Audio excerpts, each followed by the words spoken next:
Camille Bertrand, and I am the co-chair of the Amble for the Ambulance Walkathon, which is to be held on Saturday, September 22nd.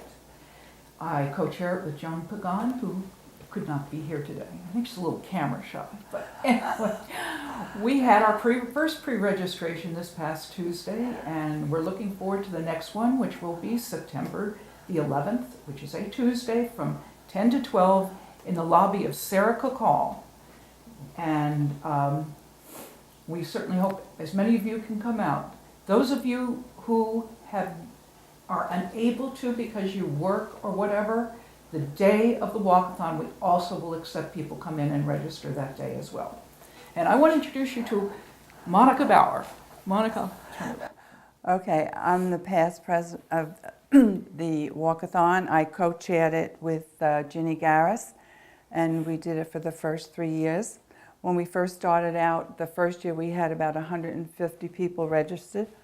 Over the last couple of years, that amount has increased to the point where last year we were almost 300 people came out and registered and walked.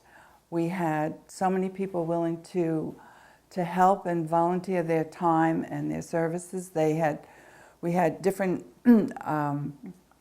stores. We had Panera Bread offer us the bagels and cream cheese, and McDonald's had given us ice cream coupons, and Access Rehab gave us pedometers, and we had Art and Kay Schnabel for the first 3 years to give their time, and we had music going on that morning. And now Floyd Higgins has been kind enough to come and do that for us. We had, at least 20, 30 people volunteer to go around to the different businesses to see if they would put ads in our brochure. Our brochure has doubled in size since we started. The reason why we started this in the first place, we were trying to get extra money for the ambulance.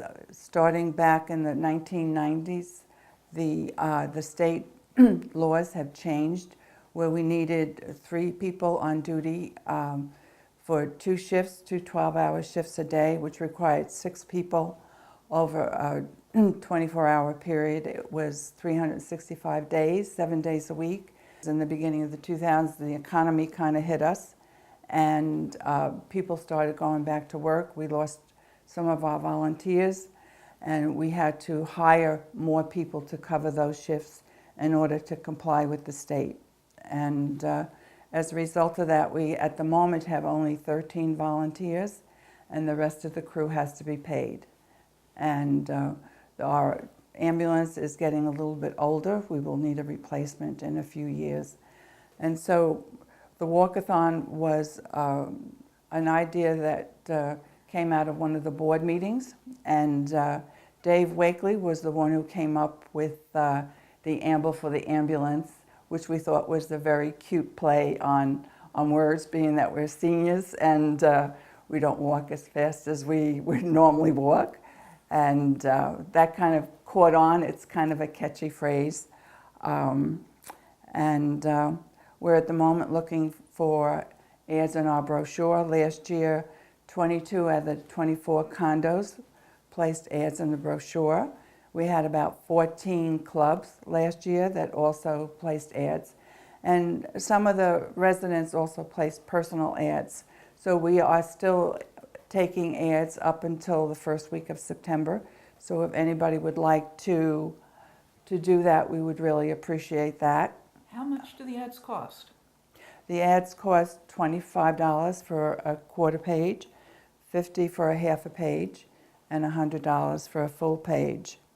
And I think people have enjoyed coming to the walk. They come early, they have breakfast, and the music is going, and it's just it's a fun day.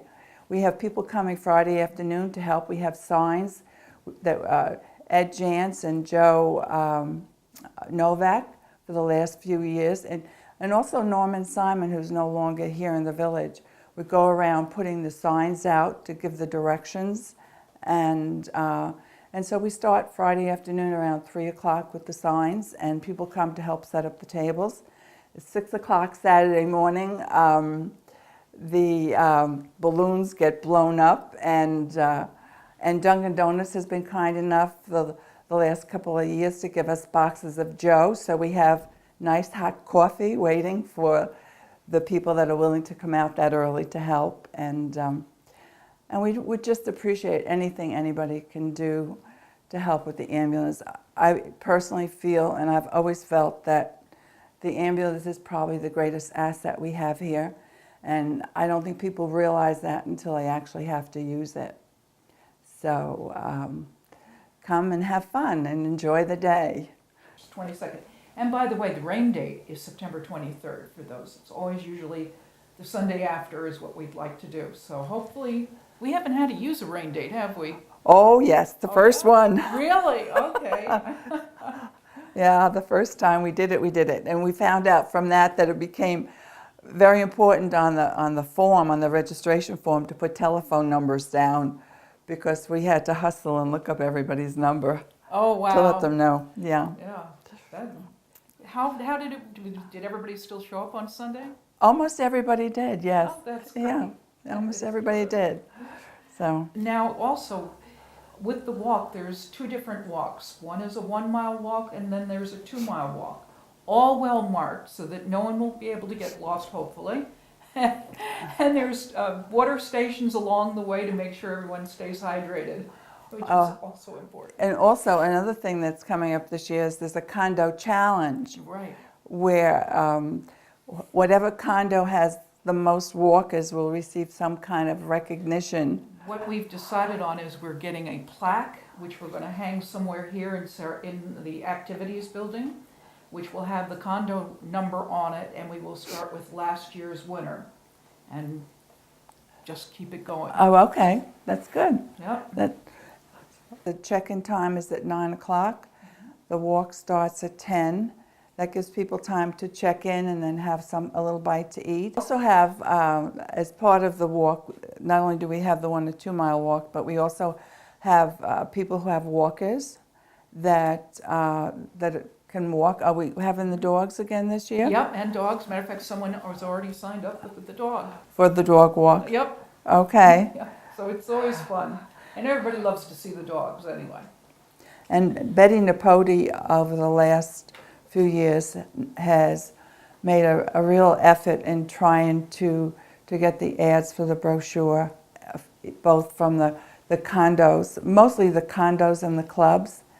And she also takes care of the registration on the day of the walk. She kind of chairs that. Mm-hmm. Barbara O'Brien this year is taking care of the food, and she's chairing that part of the thing. So it's we have some really great people that volunteer their time to make this work. And make it a lot of fun at the same time. So hopefully everyone who can do it will absolutely come out or help in some way, or even just donate it. Nothing else.